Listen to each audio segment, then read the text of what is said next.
Olá, eu sou Ângelo, professor de Biologia. Hoje nesse vídeo eu vou tratar de um assunto muito importante nos dias atuais, a bioética.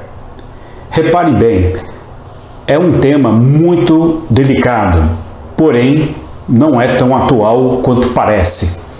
A bioética, ela surgiu a partir de uma preocupação iniciada na Segunda Guerra Mundial.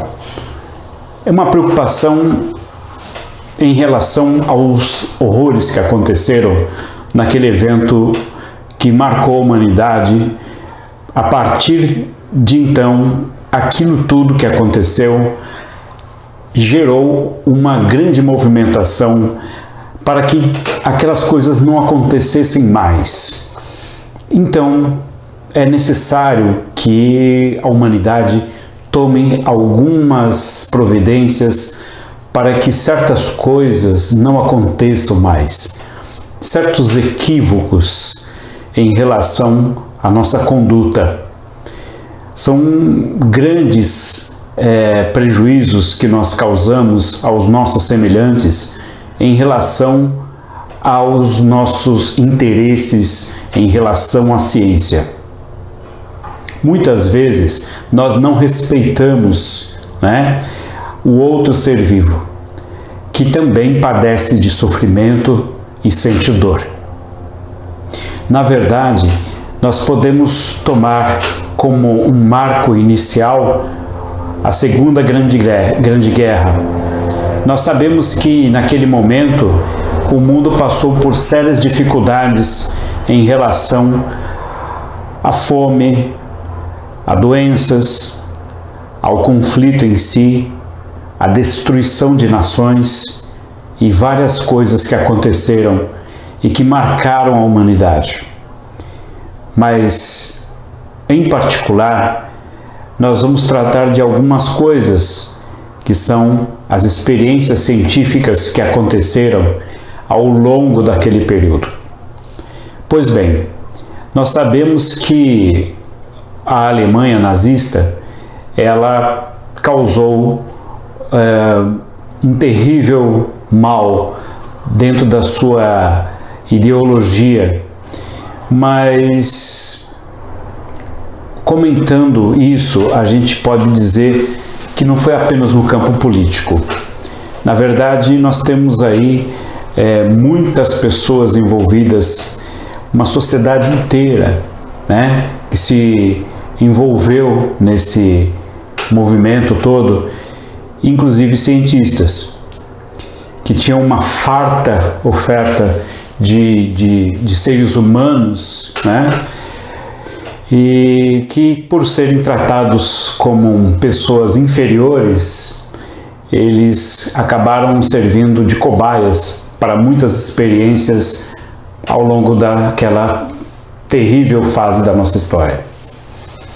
Nós podemos citar como referência os experimentos cometidos, praticamente são criminosos, pelo médico Josef Mengele, ou Mengele, como alguns falam. Ele trabalhou com muitas experiências, algumas das quais de cunho científico duvidoso, e que envolveu uma sequência de experimentos com genética, que era uma das coisas que ele gostava bastante. E vocês sabem que a genética tem muito a ver com essa predisposição ideológica de querer privilegiar um grupo específico de população. E na verdade a incrível quantidade de prisioneiros de guerra deram a essas pessoas, esses médicos e outros cientistas, uma quantidade imensa de cobaias. Não vou citar aqui quais eram os experimentos, mas a gente sabe que foram terríveis. Você pode encontrar isso aí em outros vídeos, até na internet, experimentos com crianças, principalmente gêmeos, nas mãos de Mengele, e que a gente sabe que no final das contas muitos desses cientistas eles acabaram se dando bem, vamos dizer assim, né? Porque eles saíram da Alemanha e foram para outros lugares, inclusive aqui no Brasil, onde foi comprovada a passagem de Joseph Mengele, que morreu aqui no Brasil, né? E não jamais foi colocado em tribunal para responder pelos seus crimes, que foram horríveis. Mas enfim, aí a gente coloca, por exemplo, a bioética, né, a ética da vida, que é para tentar fazer com que essas atrocidades não aconteçam mais. Ela foi usada pela primeira vez, a palavra bioética, pelo que se tem registro, por Fritz Jahn, um teólogo protestante. E ele escreveu num artigo, né, onde a gente pode destacar a seguinte frase, entre aspas: respeita todo ser vivo essencialmente como um fim em si mesmo e trata-o, se possível, como tal. Então, qualquer forma de vida merece o respeito, porque eles são seres vivos que padecem de dor, né? E muitos, a maioria, não consegue responder, né, a essa dor de forma como um pedido de socorro. A bioética, ela também passou por uma outra pessoa muito importante, Van Potter. Aí já um americano, Van Potter, um médico que trabalhava com oncologia, né? E ele escreveu um livro, né? Bioética, Ponte para o Futuro, né? E estabeleceu os princípios éticos e diretrizes para a proteção dos seres humanos de pesquisa. A gente sabe que a pesquisa médica, ela chega a um certo ponto em que ela precisa de um ser humano para poder finalizar os seus experimentos. Mas existe todo um trâmite bioético para que isso aconteça, né? O médico não pode simplesmente exercer um domínio sobre o paciente a ponto de fazer testes sem que ele tenha o consentimento do paciente, tá? Então é mais ou menos por aí que a gente trata esse assunto, né? Então, qual era o contexto que o Van Potter viu para poder organizar, né, o seu trabalho? Ele percebeu, conforme eu mencionei, né, as experiências que aconteceram ao longo da Segunda Guerra Mundial, principalmente, e depois disso, porque a gente sabe que a humanidade parece que ficou dividida em dois ambientes, né? No momento da guerra, os três países, né, Itália, Alemanha e Japão, parece que representavam o mal e os aliados representavam o bem. Só que quando a guerra acabou, o que aconteceu? Aqueles que pareciam os mocinhos se revelaram também como malvados.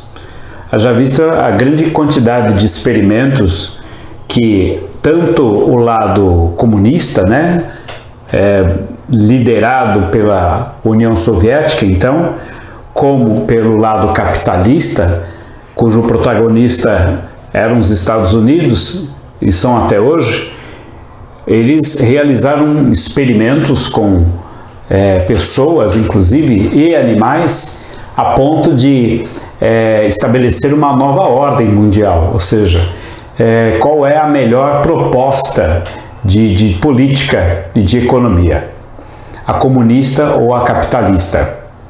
E aí uma corrida, né, que a gente sabe muito bem que foi a corrida armamentista, né, que levou a uma produção de grande quantidade de armas, muitas delas de cunho atômico, né? Armas nucleares. Então o domínio do átomo passou a ser o passaporte para o futuro, né? Quem dominava o átomo estava de posse, né, de um grande poder. Então, tanto o lado dos russos, né, da União Soviética, como os americanos, partiram com tudo para uma corrida no desenvolvimento de armas nucleares. E muitos experimentos com essas armas que foram praticadas por americanos e por russos. As armas nucleares, a gente pode ter uma falsa ideia de que as armas nucleares pararam de ser utilizadas quando, em 1945, aconteceu as duas explosões de bomba atômica em Hiroshima e em Nagasaki. Mas não foi não. Temos aí grandes eventos atômicos no mundo inteiro, do ponto de vista de testes nucleares mesmo. A diferença é que essas bombas não foram lançadas sobre pessoas, elas eram detonadas na atmosfera, né, sobre o chão, isso a 1.500 metros talvez de altitude, no mar, né, e no subsolo. Então a gente tem aí por mais de 1.000 detonações nucleares acontecidas no mundo inteiro. Estados Unidos, né, Rússia, França, né, Índia, né, e outros mais. A gente vê aí, por exemplo, os testes nucleares da Coreia do Norte, né? E a gente sabe que não temos certeza quantas explosões eles já fizeram. O fato é que muitos soldados eram obrigados, sob cumprimento de ordens, a participar desses eventos, desses testes nucleares, expondo a própria saúde do soldado. Existem relatos incríveis de que os soldados ficavam entrincheirados e depois, a poucos metros da detonação, e depois da detonação eles eram obrigados a marchar. Primeiro, alguns eram obrigados a levantar-se das trincheiras e ver o cogumelo, e depois marchar em direção ao Marco Zero. Isso significa que era uma espécie de varredura que eles faziam logo após os testes. Queira ou não, esses seres humanos foram tratados como cobaias. Fora o fato de que, dentro daqueles lugares onde aconteceram os experimentos nucleares, você tem aí uma grande quantidade de animais que eram colocados lá para depois se verificar qual eram os efeitos, né, da radioatividade ou da própria explosão sobre esses animais.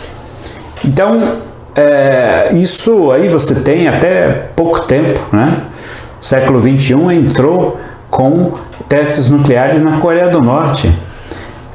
Então, isso aí é uma questão a ser pensada. E aí depois a gente viu a parte do desenvolvimento das pesquisas do DNA, em meados de 95, né?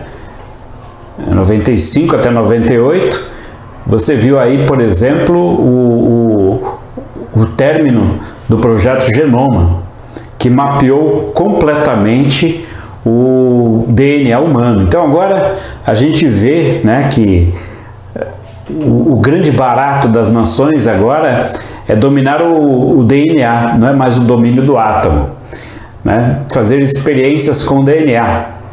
Nós estamos aqui em 2020, alguns dias atrás, né, um chinês que anunciou a clonagem humana acabou sendo preso, né? Então são várias situações. Então a capacidade humana, se a gente retornar ao livro do Van Potter, a capacidade humana de manipular espécies ou de intervir tecnologicamente em sua evolução, é o que acontece, por exemplo, nos transgênicos, né? dos animais geneticamente modificados, em sua própria constituição, né, eles são modificados. Indicava um período no qual os valores, os princípios éticos clássicos, né, passariam a ser relativizados, né? A ciência avançou tanto que certas coisas que nós achávamos um absurdo no passado, hoje a gente vê acontecer. Então é preciso sempre estar revendo esses padrões, esses parâmetros para a gente poder seguir adiante, né? A bioética, então, ela passou a refletir uma preocupação com a vida humana e com a dimensão moral, né, dessas pesquisas científicas. Será que elas são necessárias? Né? Todas as pesquisas científicas têm um bem comum? O bem comum é o que norteia a pesquisa científica. Você não pode imaginar uma pesquisa feita por diversão ou por treino envolvendo seres vivos. Então, na verdade, aí é a importância da biotecnologia. A biotecnologia ela é uma área de estudo interdisciplinar. Ela envolve todo o conhecimento humano.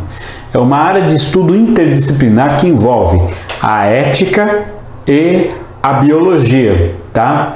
Dando fundamento aos princípios éticos quando a vida, né, é colocada em risco pela medicina ou pelas ciências. Isso é bioética, tá? Bom, é uma importância muito grande a bioética no sentido de que socialmente a bioética ela procura evitar que a vida seja afetada e que alguns seres vivos, alguns tipos de seres vivos sejam considerados inferiores a outros. Então, por exemplo, se você for pensar nas células tronco embrionárias, a célula tronco é uma célula que não tem ainda uma função bem definida no corpo. E onde você pode encontrar uma célula tronco? No embrião, célula tronco embrionária. Essa célula, ela pode se transformar em nervo, em célula sanguínea, em célula da pele, em célula de músculo. Ela pode se transformar em vários tipos de célula. Ela é uma célula imatura. A utilização de células tronco precisa ser trabalhada à luz da bioética. Para quê? Para que certos exageros não aconteçam. Né? A gente vê por aí, por exemplo, histórias de famílias que têm, por exemplo, um filho doente que precisa de um transplante e que não consegue um doador ideal para aquela pessoa, e aí os pais resolvem ter um outro filho para que este seja considerado, quem sabe, ele possa ser um doador para aquele irmão mais velho. O fato é que essa pessoa que nasce para salvar a vida de outra, ela precisa ter uma identidade humana preservada e valorizada. O que dizer para uma criança que ela nasceu para salvar o irmão? Será que essa criança ela não vai se sentir inferior? Ou seja, o nascimento dela só se justifica para salvar o irmão? Isso quer dizer que se o irmão não estivesse doente, ela não existiria.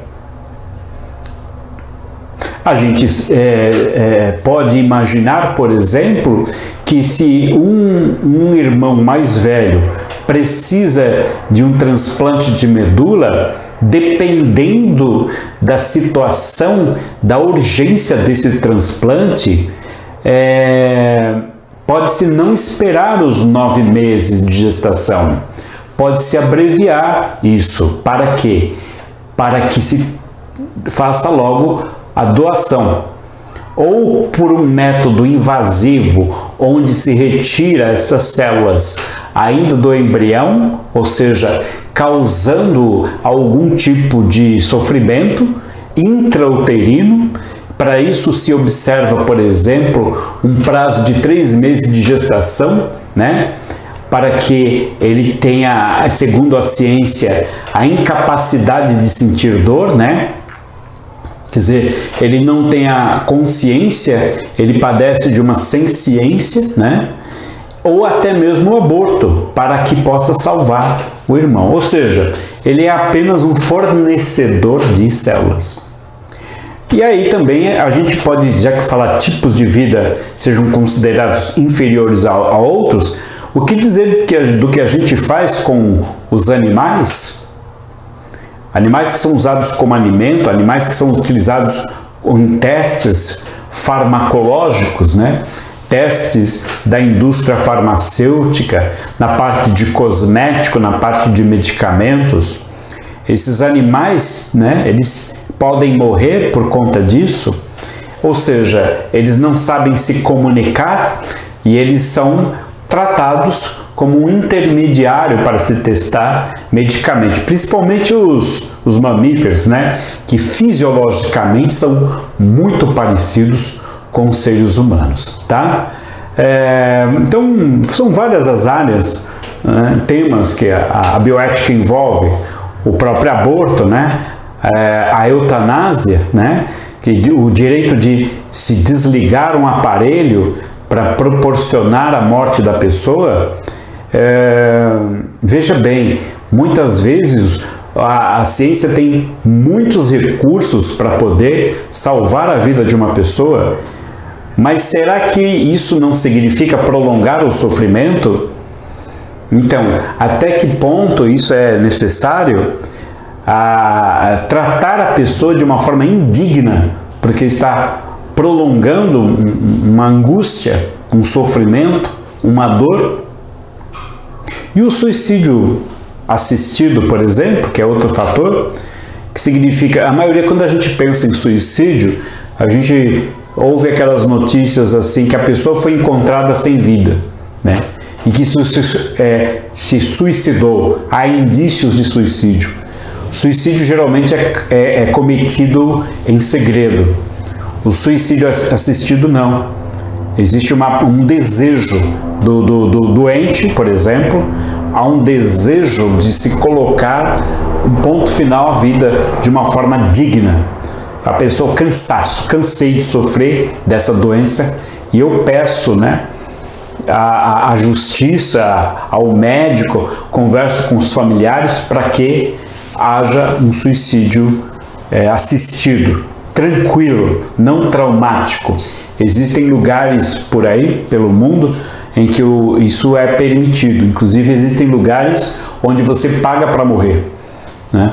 São hotéis onde hotéis entre aspas, são lugares, não sei se eu posso chamar isso de clínica, em que você vai, você paga para aquilo, evidentemente, você escolhe todo o seu aparato, cuida de tudo você mesmo, né? No quarto você tem lá um criado mudo lá com os comprimidos que você toma e tem uma morte tranquila ao dormir, né?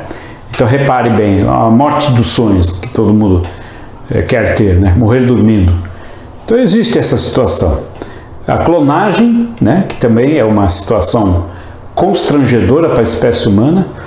Você ser clone de um outro, haja vista que o que você é, né? Você existe em função do outro, né? Qual é a necessidade de se fazer isso? Tem que se pensar nisso, né?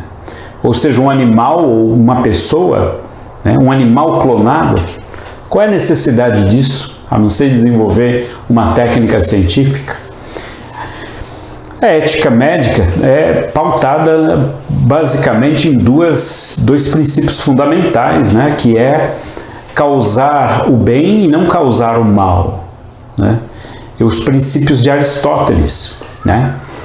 Então, o transplante de órgãos, o consentimento, né, do doente, do paciente, ao ser informado de que é preciso se fazer alguma coisa, e experimentos com seres vivos, né, sejam ele aquilo que a gente chama de direito dos animais. Então, hoje em dia a gente pensa no direito dos animais. Por quê? Por conta da bioética, Tá vendo como é importante? Então o propósito da bioética, gente, é buscar uma saída para um progressivo desequilíbrio, né, que foi criado pelo homem na natureza, essa manipulação da natureza causada pelo homem, né? Então, segundo o livro do Van Potter, somente através do diálogo entre as ciências e as humanidades será possível uma construção de uma ponte para o futuro. Por isso que tem esse tema, né, essa forma de tratar a bioética, o livro do Van Potter, né? Então essa é uma situação que ele abrange. Então existem 4 princípios básicos da bioética: a beneficência, a não maleficência, a autonomia e a justiça. Quando você fala em beneficência, causar o bem. Ou seja, justifica-se você usar um animal para desenvolver uma pesquisa científica, justifica-se desde que ele cause um bem a uma quantidade enorme de pessoas. O bem tem que ser muito grande. Esse é o princípio da beneficência, tá? A não maleficência, não causar o mal, é um outro princípio. A autonomia, que, por exemplo, o paciente tem autonomia em razão daquilo que vai acontecer com ele, aquilo que o médico vai fazer com ele, e a justiça, né, que se baseia nesses princípios para poder construir uma legislação mais apropriada para o futuro, tá? Então, o barato da bioética é cuidar da vida de um jeito geral, né? E ela só vai cumprir essa vocação à medida em que conseguir que todas as ciências entrem num diálogo profundo, né? Para que os avanços não sejam apenas avanços técnicos, né? Mas eminentemente humanos. Essa é o objetivo da bioética, tá bom, gente? É isso aí, gente. Um abraço para vocês e até uma próxima videoaula. Tchau!